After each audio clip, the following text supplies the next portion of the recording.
I need to tell you something that I still think about, even now, 3 standard cycles after it happened. I have worked Vareth Station for 11 years. 11 years.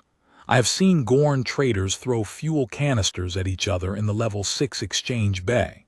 I have watched a Thark-class bounty hunter dislocate every joint in his upper body to slip through a customs corridor without scanning.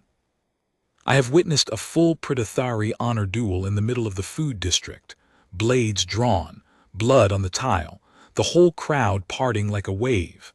And I filed my incident report and went home and ate my dinner. I am not someone who gets rattled. That is what I want you to understand before I tell you any of this. But I watched a human woman walk through Vareth Station one afternoon, and I still, even now, even knowing what I know, I still cannot fully explain what I saw. Not in terms the science divisions want. Not in terms that fit any behavioral model I have been trained on. What I can tell you is what happened. What I can tell you is exactly what I observed. She walked through this station like she owned every atom of it. Not like she was aggressive, not like she was performing, not like she was trying to prove anything. She just walked, easy, unhurried, the way you walk through your own home in the dark, knowing the furniture, knowing the floor, knowing exactly where everything is because your body has memorized it all without you having to think. And every predator on the station moved out of her way.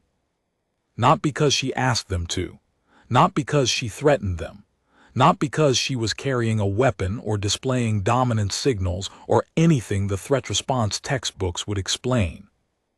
They just moved, like water around stone, like the whole station could feel something the monitoring equipment couldn't measure, and it adjusted. It gave her room. It gave her passage.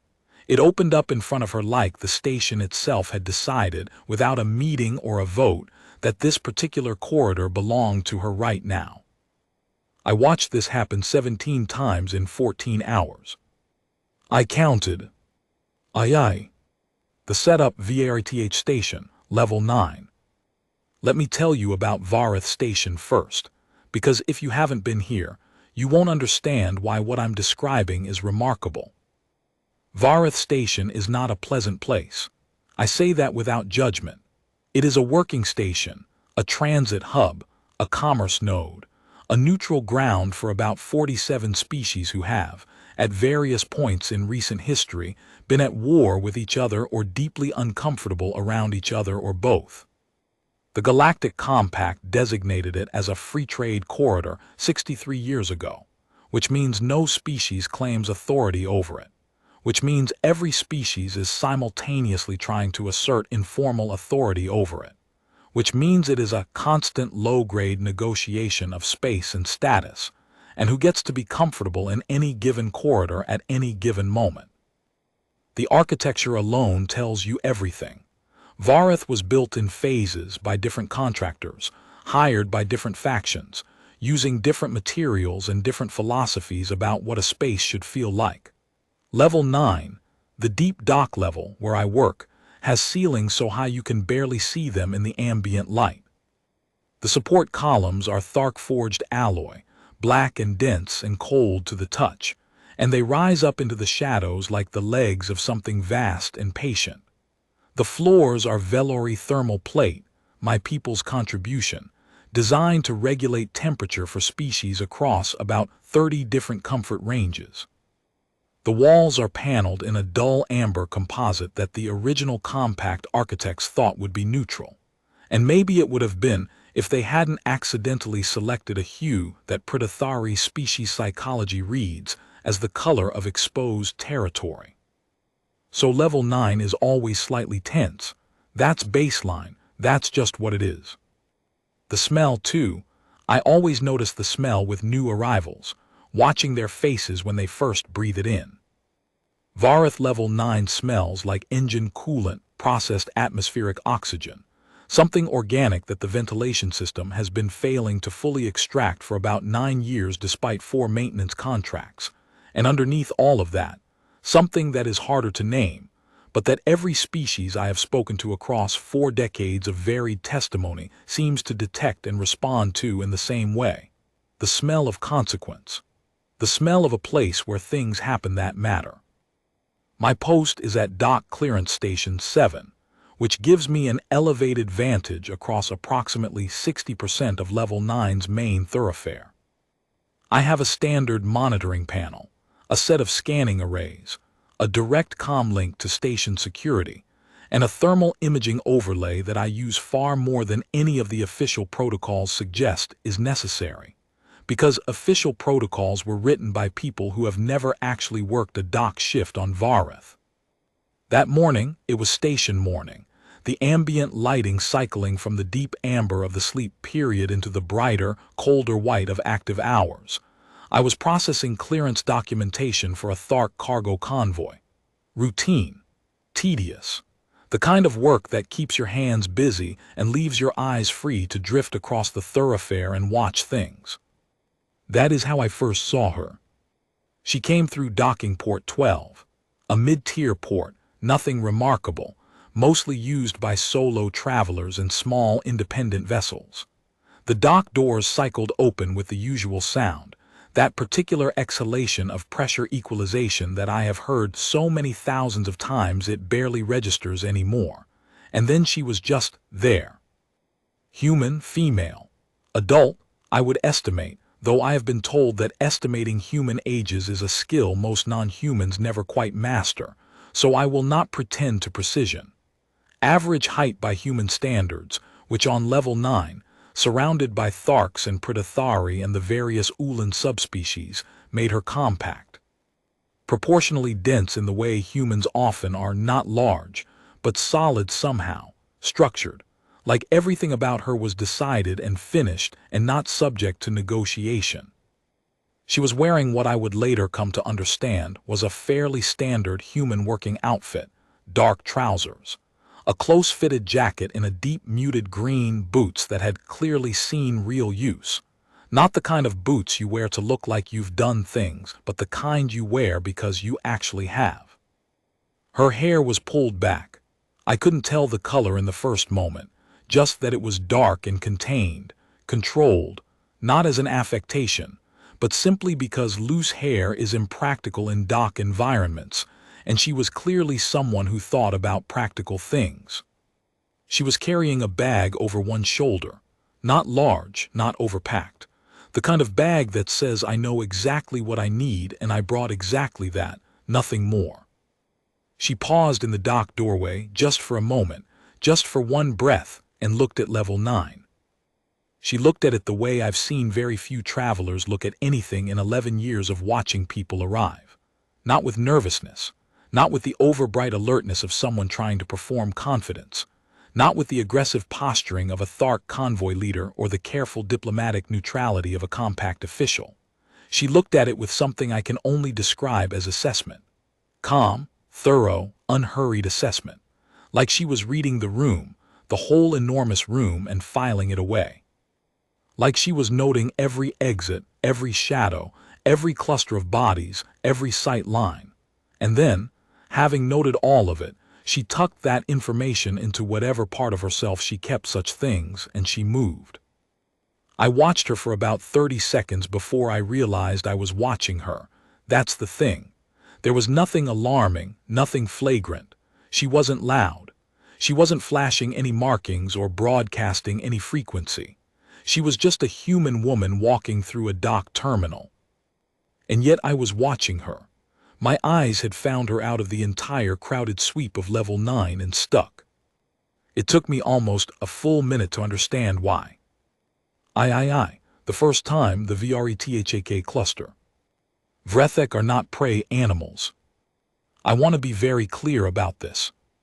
Vrethek are one of the oldest spacefaring civilizations in the compact, and they are, by their own biology, by their history, by every behavioral study ever conducted on them, predator-class organisms. They evolved in the high-pressure cave systems of Vreth Prime, hunting a subsurface prey species in total darkness, using echolocation and chemical scent marking, and a peripheral nervous system so sensitive it can detect heartbeat variations through 6 inches of solid rock. They have 4 manipulator limbs and 2 stabilizer limbs and a sensory cluster, where most species have a face, and they travel in groups called clusters because they are most effective as coordinated hunters. There was a cluster of 7 of them in the main thoroughfare of level 9. This is not unusual. Vrethak clusters form and dissolve at the docking hub constantly.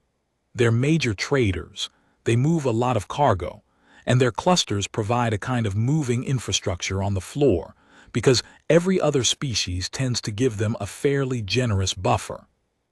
The human woman walked toward that cluster. Not around, not with any adjustment to her path. She walked toward them the way she had walked through the dock door, at her own pace, on her own line, easy and unhurried, like she had somewhere to be, and the most direct route happened to go right through the middle of 7 Vrethak traders. I thought, and I am embarrassed to admit this, but I thought it because it is the rational interpretation. I thought she hadn't seen them. Level 9 has ambient light conditions that humans sometimes find challenging. I thought she was navigating by some internal orientation that hadn't yet processed the cluster in her path. Then I watched one of the Vrethak turn.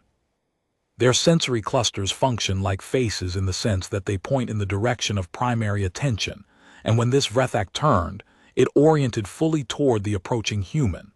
I could see, even from my station, the subtle expansion of its centroceptor frills, the chemical sampling that Vrethak do when they are processing something interesting or something threatening. The distinction in their behavioral repertoire is not always clean. The cluster shifted. Not dramatically.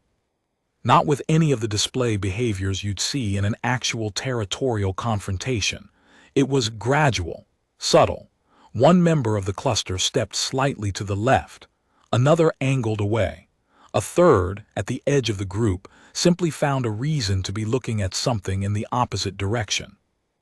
And then the woman walked through the space that had opened, the space that had been a tight cluster of 7 large predator-class organisms 30 seconds ago, and she walked through it at her own pace and with her own expression, which was no particular expression at all, which was simply a face that was going somewhere, and the Vrethak cluster closed back behind her like water.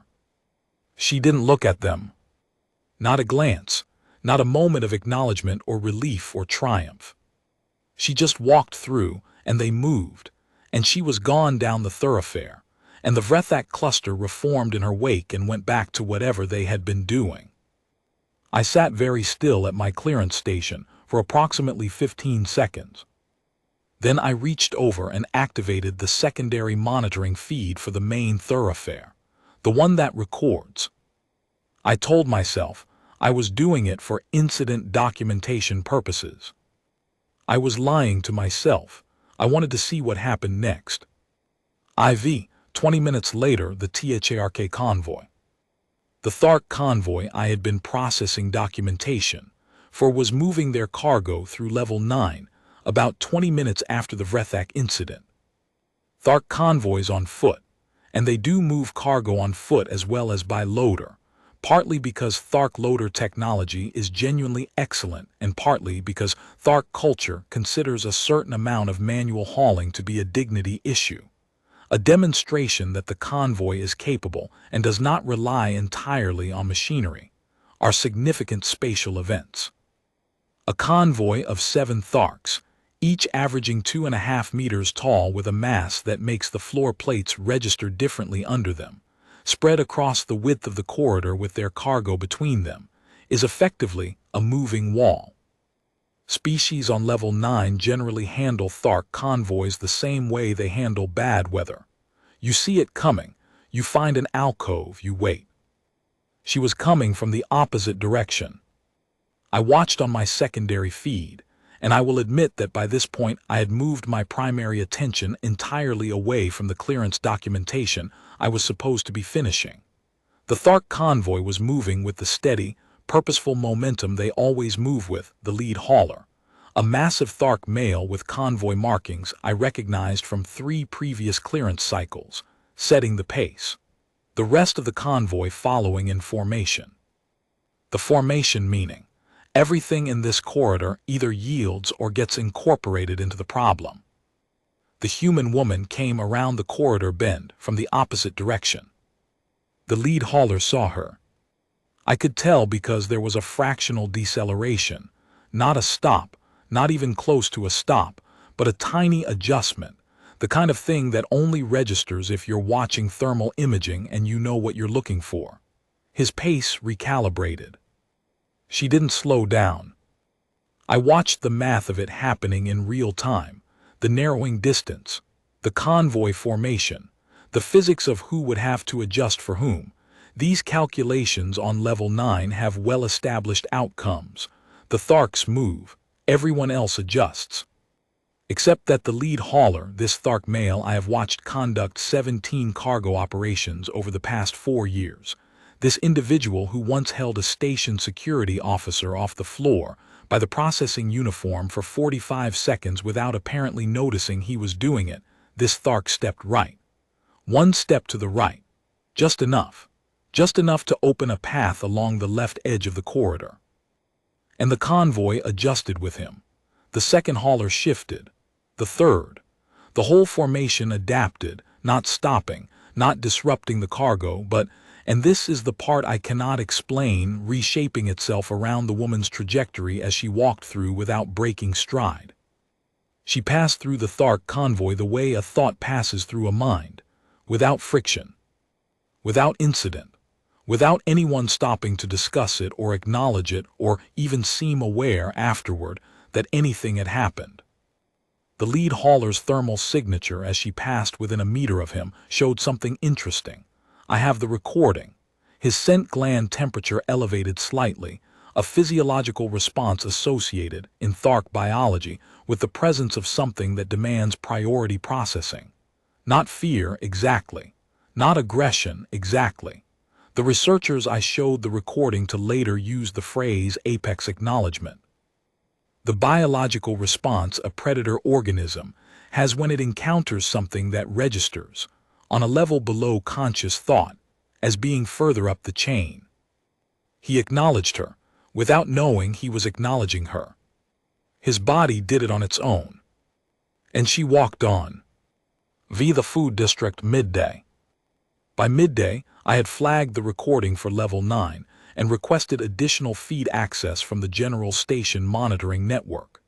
This required me to fill out a Form 7C incident inquiry, which I did by selecting behavioral anomaly, non-aggressive species interaction, as the category, which is the closest the form has to I am watching something I do not understand and I need more cameras.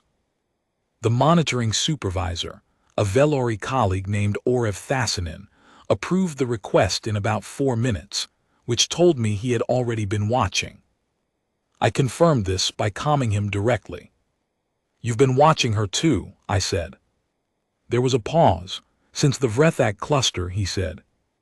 I almost logged it as a malfunction, the cluster scatter pattern. I thought the feed was glitching. It wasn't glitching. "No," he said. "No, it wasn't." We agreed to share feeds for the duration. By midday, she had made her way from level 9 up to level 7, which is where the station's primary food district lies. Level 7 is, as any regular Vareth visitor will tell you, the one level on this station that actually has something like atmosphere, not in the engineering sense, in the experiential sense. Someone years ago made decisions about level 7 that no one made about any other level. The ceiling was paneled in a material that shifts color through a 24-hour cycle, moving from a pale gold in station morning to a deep violet blue at station night, in rough approximation of a planet's sky progression. The vendor stalls are arranged in a rough plaza configuration rather than a grid. There is actual, I say this as someone who has worked in the environment for 11 years, actual music most of the time. Vendor stalls from 12 different species, each playing something from their own cultural tradition, and the overlapping result is chaotic and alien and somehow, despite all logic, not unpleasant. The food district on level 7 is also where most of the station's more charged social interactions happen, because it is the one space where people relax, where guards are slightly down, where the negotiation of space and status that governs the rest of the station loosens into something messier and more honest. Species that would maintain careful professional distance in the cargo bays and the exchange floors end up at adjacent vendor stalls, eating unfamiliar things and watching each other with undisguised curiosity. Arguments happen. Occasionally, friendships happen. Every social anthropologist who has ever done a research posting on Vareth Station has set up their observation point on level 7.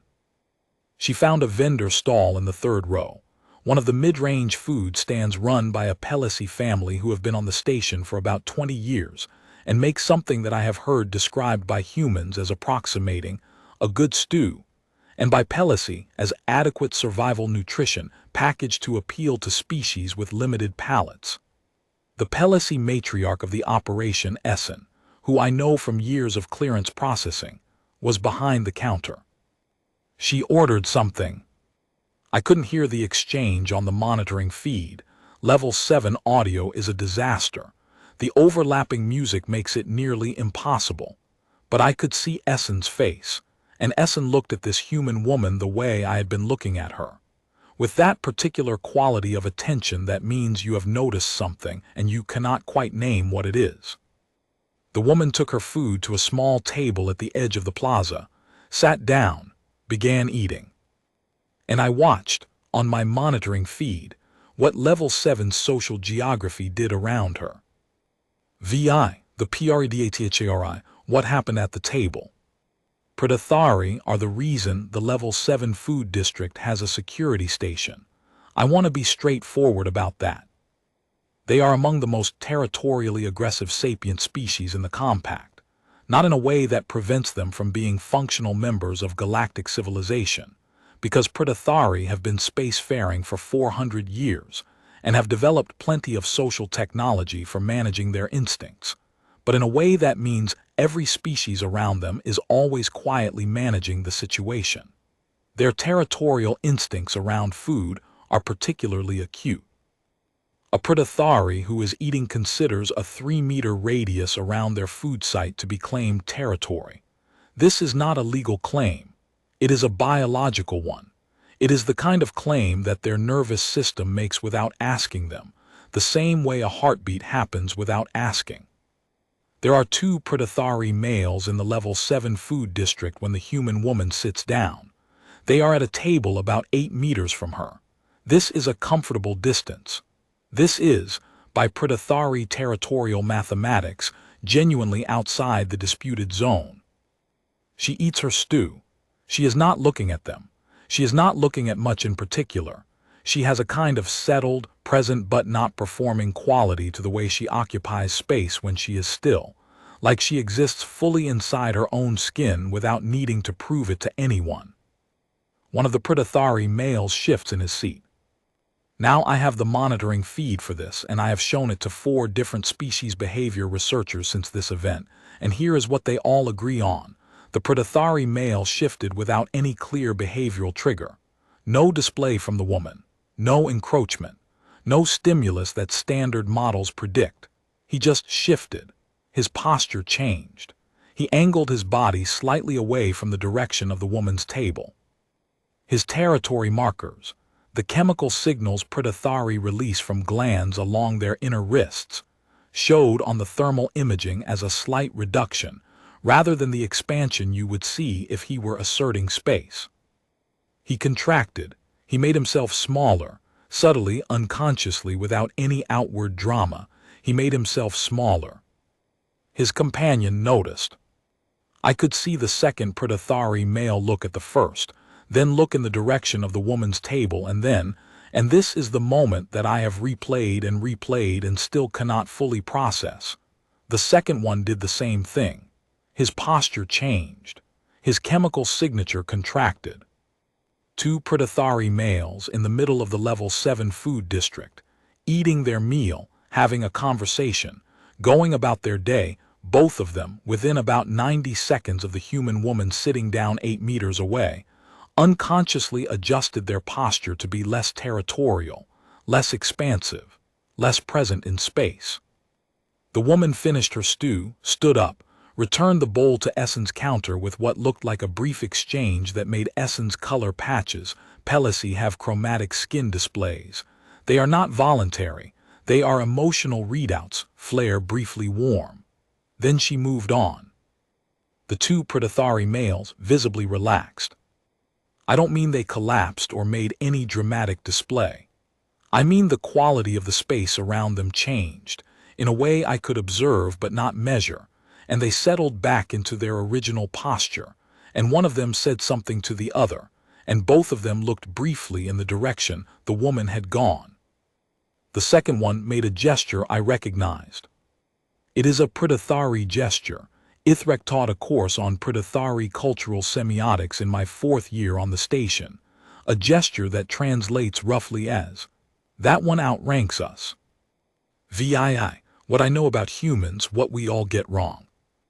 I want to stop here and tell you something that the Species Psychology Division told me when I submitted my initial observation report, because I think it is important context for everything that follows.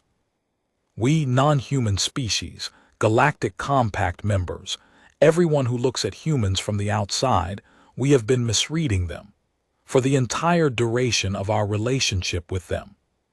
We have been making a fundamental categorical error that seems obvious in hindsight, but that virtually nobody corrects in real time, because the error is built into how we recognize and classify life forms, and humans fall into the wrong category in our systems, and the systems are what everyone trusts. We classified them as prey adjacent. I am not making this up, and I am not exaggerating. Go find the original Compact survey assessment of the Sol system. Find the biological classification filed by the First Contact team. Humans received the survey designation: O-class organism, mid-chain, territorial instinct moderate, predator capacity secondary, primary classification. Cooperative forager, prey proximity index 6.7. Prey proximity index 6.7 means this species evolved in environments where being eaten was a real and regular concern, and this has shaped their nervous system. This is true. This part is genuinely, demonstrably true. Humans evolved on a planet with enormous, fast, powerful predators. They are not, by the physical metrics we use for classification, intimidating organisms. They do not have the mass of a Thark. They do not have the sensory architecture of a Vrethak. They are not venomous. They cannot echolocate. They do not have prehensile forelimbs capable of the kind of grip force that would classify as a primary offensive weapon. They are, by our standard metrics, small and soft and slow and limited. What we did not understand, what I think this woman's presence on Vareth Station taught me to understand for the first time, is what prey proximity actually produces. We thought prey proximity meant this species is prey-shaped. We thought it meant low on the chain. We thought it meant these organisms are built for being threatened, not for being threatening. We were wrong. Prey proximity, in a species that survived it and built a civilization on the other side of it. Prey proximity, in a species that looked at a planet full of apex predators and decided to become the dominant species on it anyway. Prey proximity doesn't produce prey behavior. It produces something else entirely. It produces a nervous system that is exquisitely, constantly, comprehensively calibrated to threat. A nervous system that has been doing threat assessment since before the species was fully sapient. A nervous system that reads every room, every body, every angle of light and shadow and air movement, and processes it all through a filter that has been refined over hundreds of thousands of years to answer one question: what in this environment is dangerous, and what am I going to do about it? Humans are not prey adjacent, they are threat calibrated. There is a word in human languages, several of them actually, because humans have a lot of languages and they all develop their own vocabulary for the same concept. But in the one called English, the word is predator. And what I learned, watching this woman move through Vareth Station, is that the human relationship to that word is not what we thought it was. Humans know predators. They know them better than almost any other sapient species in the compact, because they lived with them, competed with them, survived them, studied them, and ultimately outlasted them for the entire duration of their evolution. They know what predator behavior looks like. They know what predator intent smells like, feels like, sounds like. They know it in their bodies, in the deep architecture of their nervous systems, in ways that are not conscious and not learned and not performed. And what I now believe, after watching this woman for 14 hours, is that predator-class organisms can feel that knowing, somehow, through whatever channels biology uses when it's operating below the threshold of thought. They can feel when they are in the presence of a being that knows them. And it unsettles them, in the way that being known always unsettles, in the way that having your nature seen, clearly and without flinching, by something that is not afraid of it, that experience changes the social geometry. That experience moves you slightly down whatever internal hierarchy you were computing. That is what she did, without doing anything, without intending anything as far as I could observe. She just knew, and they could feel it. VIII, Level 6, the exchange floor. Level 6 is the main commerce floor. It is where the serious money moves, or whatever passes for money in whatever denomination the current trading parties prefer, because Vareth Station operates in 17 different currencies and several barter frameworks simultaneously. And the exchange floor has running conversion boards that are genuinely fascinating if you are the kind of person who finds economic chaos fascinating, which I have discovered over 11 years I am. The exchange floor is loud. It is large.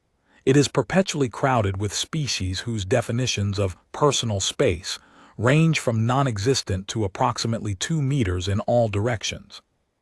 It is monitored more heavily than any other level on the station, because it is where disputes tend to become financial, which is the category of dispute most likely to escalate to the kind of incident that ends up in compact arbitration. She walked into Level 6 at around what would have been mid-afternoon. I want to be careful about how I describe what happened on Level 6, because Level 6 events involve commercial parties who have not consented to be part of anyone's behavioral study report, and my monitoring access there is more restricted. What I can describe is what I personally observed on the feeds I had legitimate access to, and what was later confirmed to me by colleagues. She went to the exchange board, one of the mid-tier boards where the independent traders work, not the big diplomatic and corporate exchanges, but the smaller, more fluid markets where individual operators buy and sell commodity futures, transit permits, information access, that sort of thing. The kind of market where, if you don't know what you're doing, you get eaten alive. I use that phrase deliberately. The exchange floor has its own predation hierarchy, and at the mid-tier board, the dominant operators are known to every monitoring official on Level 6. The dominant operator at the mid-tier board that afternoon was a Vorith trader named Skelleth Morn. I know Skelleth Morn. Everyone on Vareth Station who has worked monitoring for more than 3 years knows Skelleth Morn. Vorith are a species that evolved from ambush predators, and Skelleth Morn has translated that evolutionary heritage directly into his commercial practice. He identifies targets, newer traders, inexperienced operators, anyone who enters his board without the knowledge or the nerve to push back, and he takes their positions apart with a patience and precision that is, whatever else you might say about it, genuinely impressive. He has never done anything technically illegal. He is extraordinarily good at what he does. He identified the woman as a target within about 30 seconds of her arriving at his board. I could see it happen. The shift in his posture, Vorith have very readable body language once you know what to look for. They compress and orient when they are selecting a target, the ambush stance reduced to commercial scale. He began moving through the crowd toward her position. He was about 3 meters away when something happened. I don't know how else to describe it. Something happened in his movement. The compression, the orientation, the deliberate advance, it shifted. He slowed. He angled. He found himself, apparently without deciding to, looking at a commodity board that was not the one he had been moving toward. He stood there for about 20 seconds, looking at a commodity board with the slightly glazed focus of someone whose body has detoured them somewhere their mind hasn't quite caught up to yet. Then he moved away from her position entirely. My colleague Prithvin, who has a station at level 6 and knows Skeleth Morn's operational patterns even better than I do, calmed me about it 20 minutes later. "Did you see Skeleth back off a target?" she said. "I saw something," I said. "He hasn't backed off a target in 6 years, Prithvin said. "Not once. I have been here for 6 years and I have never seen him back off." I pulled up the feed from her angle and watched it 3 times. The compression and orient, the advance, the slow, the detour. The 4th time I watched it, I noticed something I'd missed. In the moment before his posture shifted, in the moment before the slow, before the detour, the woman had glanced in his direction. Not for long, not dramatically, a single, brief, direct glance. The kind of glance that in human communication signals, "I see you, I know what you are doing, I have already thought 3 moves ahead of it." That glance lasted maybe a second. Skeleth Morn's approach lasted maybe 1 second more after that. Then he found somewhere else to be. IX, the VTHRAK Level 5 evening. I am going to tell you about the VTHRAK. Because I think the VTHRAK incident is the one that changed it from fascinating behavioral observation to something that I had to sit with quietly for a while before I understood what I was actually feeling about it. VTHRAK are not commonly seen on Vareth Station. They are, I will say this plainly, among the genuinely dangerous presences in this part of the galaxy. Not politically dangerous in the way the compact integrated species are dangerous, but physically, immediately, directly dangerous. They are enormous. Their biology includes several features that have no function except threat, elaborate cranial displays, a venom delivery system in their upper manipulators, a hearing range that extends into frequencies most species' threat response systems generate involuntarily when the owner is frightened. They hear fear. They hear it directly. It is how they hunted. A VTHRAK on Vareth Station is an unusual event. A VTHRAK outside of the designated VTHRAK species zone on Level 2 is a significant unusual event. I am required, by monitoring protocol, to flag VTHRAK movement outside their zone and route an alert to station security. I flagged the alert. I also kept my feed on the woman. She was in the Level 5 transit corridor, a connecting passage between the commerce levels and the residential sections, long and relatively narrow, with a lower ceiling than Level 9, and a particular acoustic quality that makes every sound more present than it should be. The kind of corridor that is never quite comfortable, that everyone moves through a little faster than their natural pace. The VTHRAK came from the opposite end. It was moving with the particular controlled urgency of a large organism that is not panicking, but is definitely not calm. And I learned later from the security team that there had been a territorial dispute in the VTHRAK zone that had motivated this individual to vacate quickly. So it was stressed. It was large, stressed, venomous, and in an enclosed corridor outside its designated zone. Every other organism in that corridor, I counted 6 others on the feed, registered its presence and recalibrated. 2 pressed against the walls. 2 reversed direction. 1, a Pelosi mid-form adolescent, went fully still in the doorway of a side alcove with the kind of total stillness that prey animals use when they have decided that not existing is the safest strategy right now. The woman stopped. She stopped, and she stood in the middle of the corridor, and she looked at the VTHRAK. The VTHRAK was moving toward her because the corridor went in that direction, and the VTHRAK was not, at that moment, making particularly careful decisions about its trajectory. She stood still, not frozen, not the stillness of fear. There is a difference. I understand this now in a way I did not fully understand before this afternoon. There is a profound difference between the stillness of an organism that has stopped because it does not know what to do, and the stillness of an organism that has stopped because it is doing something with its stillness. The Pelosi adolescent in the doorway was the first kind. The woman in the middle of the corridor was the second. She was doing something with it. She was waiting. The Vthrak slowed. It slowed the way large things slow when something in their calculation has changed. Not a decision, not a choice, but a recalculation. Something in the data it was processing had updated. The stressed, urgent forward movement lost velocity.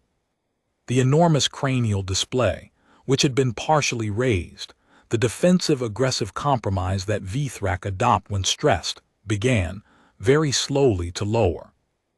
They were perhaps 4 meters apart when the Vthrak fully stopped.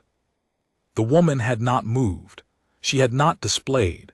She had not made any gesture that I could observe on any channel I had access to. She was just standing there in the middle of the corridor in that quality of stillness that was doing something I couldn't name. Looking at the Vthrak.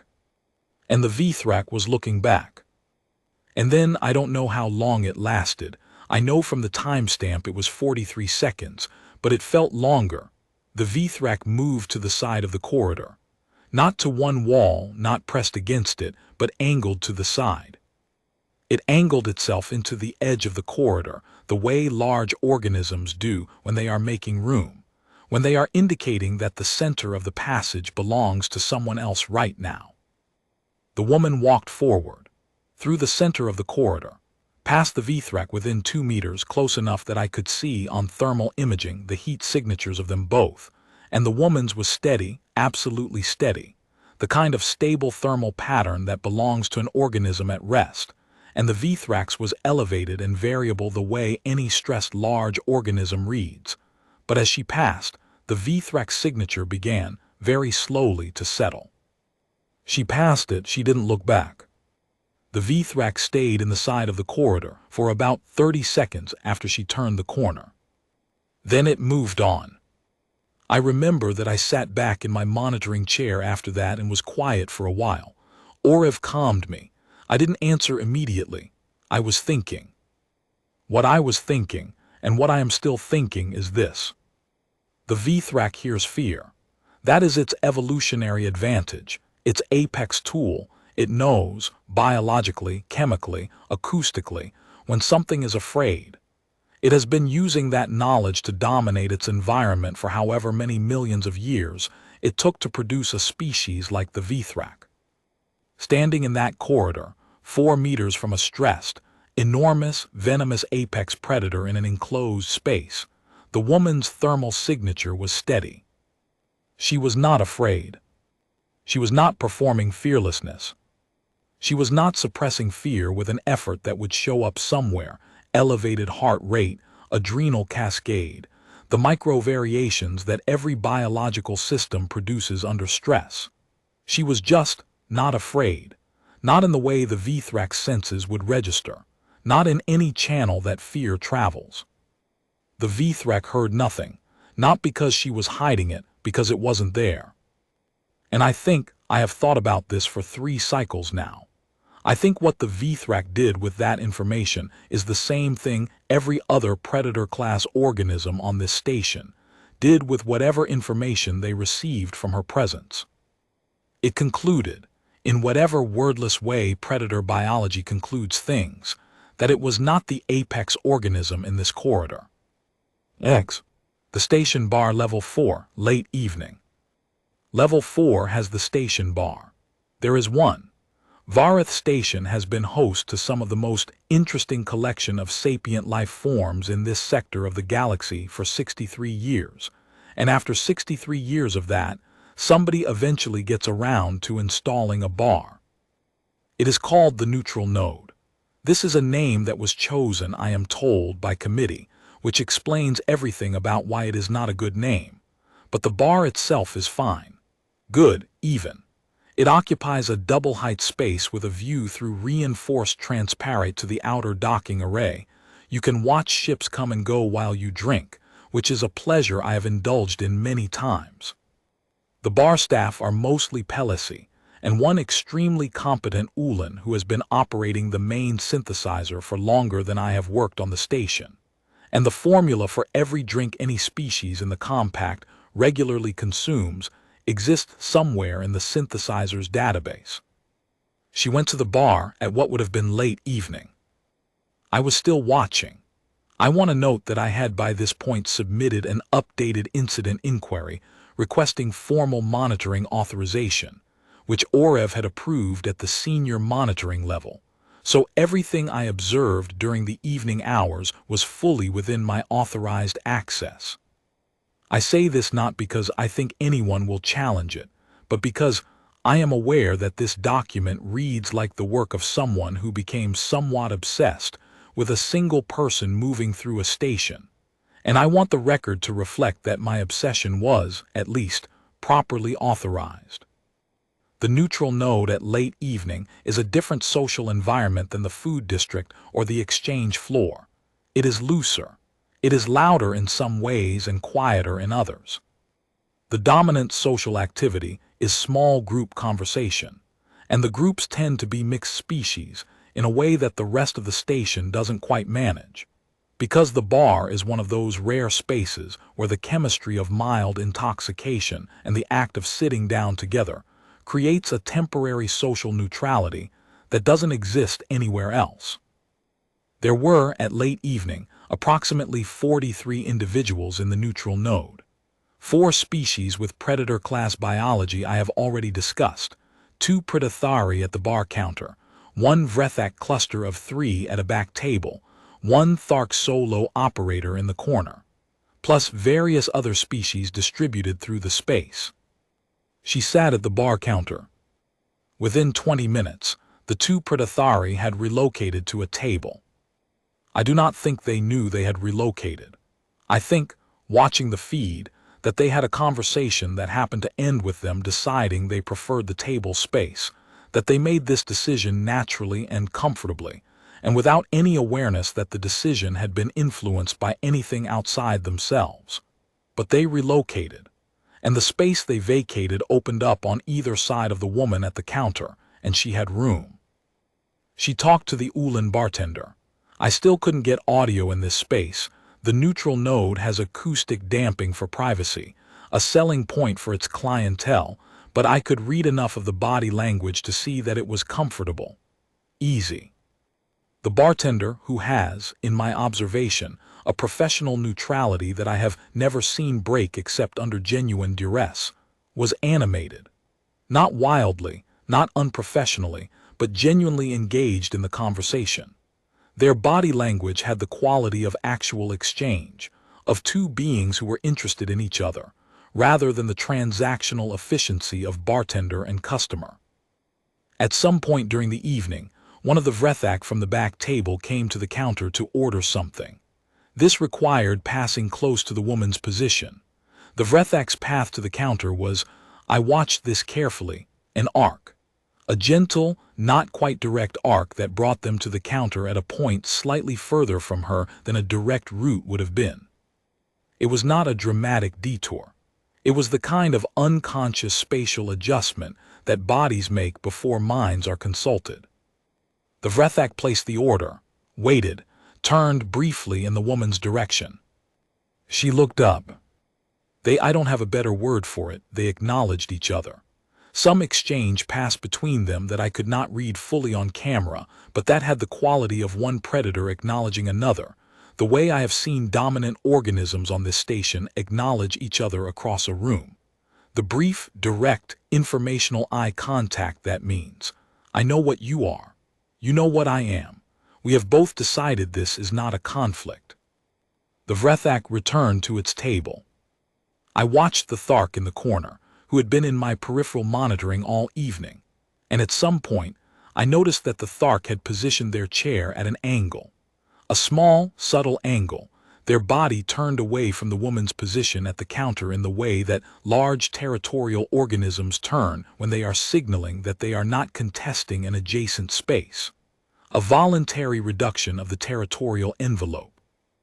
In 11 years on Vareth Station, I have never seen a Thark voluntarily reduce their territorial envelope for anything short of a compact diplomatic event. She left the bar at what my timestamp shows as station hour 22:17.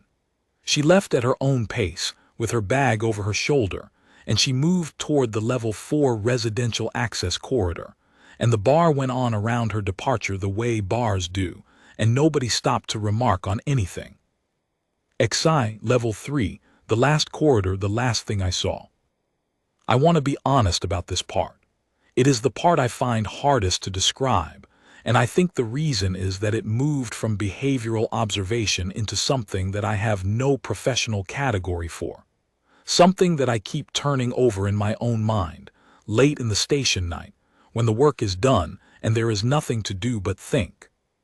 The level 3 residential access corridor is quiet at station hour 22:17.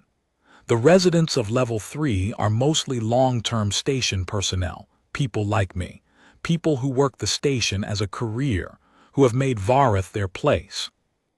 It is the most settled level of the station, the most human-scaled in its design, the narrowest corridors and the warmest lighting and the most accumulated small personal evidence of lives being lived. Potted plants from 4 different home planets growing under cultivation, lights outside quarters doors, children's artwork in species I can identify and species I cannot, the smell of food being cooked rather than synthesized. She was walking down this corridor toward her assigned quarters.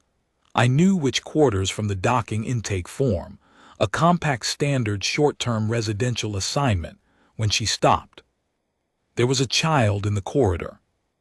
A young Pelosi child, maybe 3 standard years old in Pelosi developmental terms, which puts them at a developmental stage comparable to a fairly early human developmental stage.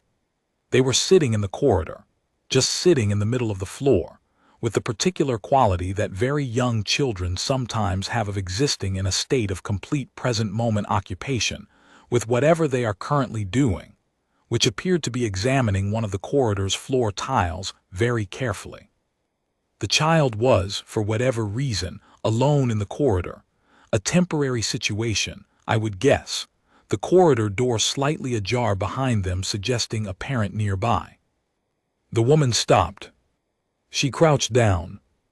She crouched down to the child's level, this specific adjustment of posture, this deliberate reduction of her own height to meet the child where the child was, and she looked at the tile with them.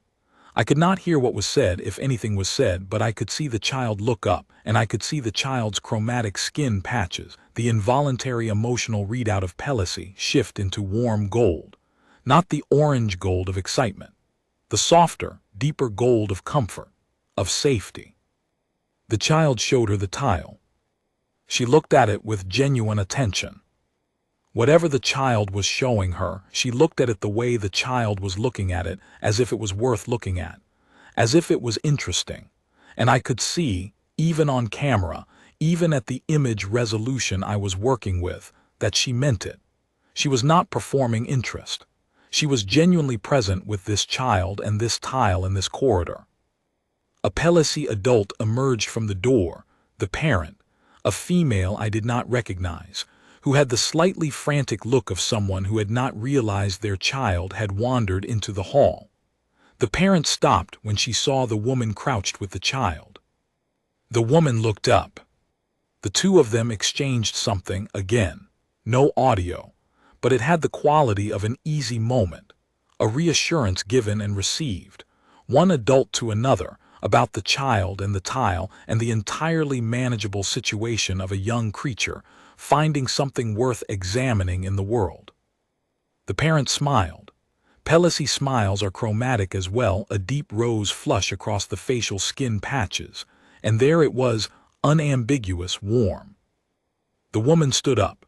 She touched the top of the child's head, lightly, the way you touch something small and soft that you want to acknowledge without overwhelming, and continued down the corridor. She went into her quarters. The door closed. I sat there, watching an empty corridor for several minutes. XII. What I filed, what the researchers said. I submitted my full monitoring documentation the next morning. 22 hours of time-stamped footage, 41 annotated behavioral incidents across 7 station levels, 17 individual predator-class organism responses cataloged and cross-referenced. I added the Thark thermal imaging, the Vrethak cluster scatter pattern, the exchange floor sequence with Skeleth Morn, the Vthrak corridor encounter in full. I flagged it as a priority observation under the Vareth Station Behavioral Studies Protocol, which meant it went to 4 different divisions simultaneously. The Behavioral Research Division sent a team to Vareth within 6 standard days, 3 researchers. They interviewed me for approximately 4 hours. They reviewed the footage extensively. They cross-referenced it with existing human behavioral studies, of which there are, I learned, more than I expected, because apparently I am not the only non-human observer to have noticed something like this and filed a report. Here is what the lead researcher, a Velori named Thes Olarin, who has been studying human behavioral biology for 9 years, told me in summary when the interview was complete. What you observed, she said, is consistent with what we are beginning to call the apex paradox of human presence. I asked her to explain. She told me that human biology carries in every system the evidence of prey history, the hypervigilant nervous system, the threat detection architecture, the fight-or-flight cascade that activates faster than most species equivalent systems.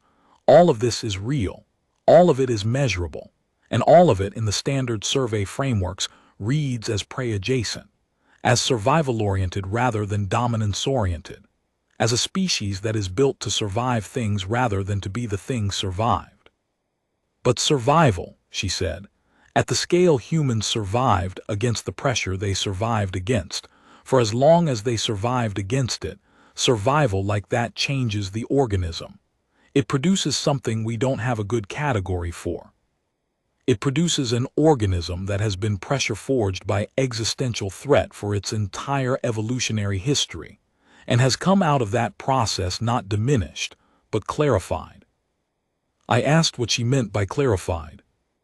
They know what danger is, she said. Not in the way that a prey organism knows it, not in the way that produces fear as the primary response, in the way that produces what is the human phrase situational awareness. Complete, constant, automatic situational awareness. Their nervous systems are always assessing, always reading, always knowing without thinking about it where every threat in the environment is and what it is likely to do next. She paused. Predator-class organisms, she continued, have biological systems designed to detect fear responses, to identify prey, to read the signals that indicate something is vulnerable, something is uncertain, something will move away or submit. When they encounter a human who is calm, who is unafraid, who is not producing any of those signals, because their nervous system has processed the threat and decided it is manageable, those predator detection systems return an anomalous result. They can't classify her, I said. They can't classify her as prey, she said, which leaves only one other category. She didn't say the word, she didn't have to. XIII, 3 cycles later, what I actually think. I said at the beginning that I am not someone who gets rattled. I said that because I wanted you to understand that what I am about to say is not coming from a place of excitability or species awe, or any of the other things that can distort an observer's account. I have been thinking about this woman for 3 cycles. Not constantly, not in a way that interferes with my work or my life, but she comes back to me in the quiet moments, in the small gaps in the work day, in the last few minutes before I fall asleep. She comes back to me the way significant things come back, the way things that change something in how you understand the world have a habit of returning until you have finished understanding what they changed. What I keep coming back to is not the Vthrak. Not the Thark convoy, or Skeleth Morn, or the Predathari males with their contracting territorial signatures. What I keep coming back to is the child. Because the child and the tile, and the quality of attention the woman brought to both of them, that was the same quality of attention she brought to level 9, to level 7, to every corridor and exchange floor and transit passage. The same settled, present, unhurried engagement with exactly what was in front of her, exactly as it was, without performing anything or proving anything or needing anything from anyone around her. And the thing is, I think this is the part I have been working toward, the part that everything else has been building to, the part that I would not have been able to say on the first day, but that I can say now, after 3 cycles of thinking. I think what the predator-class organisms on this station were responding to was not primarily threat detection, not some biological alarm system warning them that she was dangerous. I think they were responding to that quality of presence, to what it means to be in the vicinity of something that knows itself that completely. There is a freedom in it if you think about it. A freedom from performance that most of us, most species, most organisms navigating complex social environments do not have. We are always on some level performing. Managing impressions, broadcasting signals, checking whether the signals we are sending are being received correctly and adjusting in real time. This is social life. This is what intelligence in a social species produces. But she wasn't doing that. She wasn't not doing it in the way of someone who has decided not to care what others think. That is its own performance, its own signal. She wasn't doing it in the way of someone too simple to know they should be. She wasn't doing it at all because she simply didn't need to. She knew where she was. She knew what she was. She knew what was around her and what it was doing and what it was likely to do next. And knowing all of that was enough. Knowing all of that was, apparently, sufficient to navigate every predator on the station without incident, without display, without a single moment of overt confrontation. The prey knew she was the apex. That is the title I have given my report. I wrote it thinking it was about the predators, about the Vrethak and the Tharks and the Vithrak and Skeleth Morn. I thought it was about how the predators responded to her. But I think now that the more important word in that sentence is knew. She knew she was the apex, that is the thing. Not arrogantly, not aggressively, not even consciously, maybe it was as below the threshold of thought as every other organism's response to her was. But she knew it in the way that evolutionary history, compressed and refined and carried in the nervous system, becomes knowing without thinking. She knew it in every still moment and every unhurried step and every direct, brief glance that cost a predator's advance everything without her having to raise a hand. The prey knew she was the apex, and knowing it made it true. XIV, the final entry, what she left behind. She departed on the 2nd day. I was at my clearance station when she came back through level 9. I was watching for her, I won't pretend otherwise, and she walked through the dock the same way she had walked through everything. Easy, unhurried, on her own line. She stopped at my clearance station for exit processing. This was routine. This was my job. I scanned her transit documents, logged her departure, stamped the exit clearance. Standard. 50 seconds of interaction at most. She handed me her documents, I processed them, I handed them back. And as I handed them back, she looked at me. Direct, brief. The same quality of look I had seen her give the Vrethak in the bar, the same informational eye contact. But different, something slightly different in the composition of it, something that I processed slowly over the next several days before I identified what it was. She knew I had been watching. Not in an accusatory way, not with any hostility, just she knew. She had known, probably for most of the day, that someone in monitoring was following her progress through the station, because she reads environments. Because that is what her nervous system does. because she had probably mapped the monitoring coverage on level 9 in the first 30 seconds and noticed the secondary feed activate and tracked it, unconsciously, for the rest of the day the way she tracked everything else. She knew, and she looked at me to let me know she knew, and there was something in the look that I think was amusement, not contempt, not a challenge, genuine, mild, warm amusement, the expression of someone who finds their situation interesting and doesn't mind that you find it interesting too. She took her documents and walked through the dock door and was gone. I sat at my clearance station for a while after her ship departed. Then I opened a new document. And I started writing this.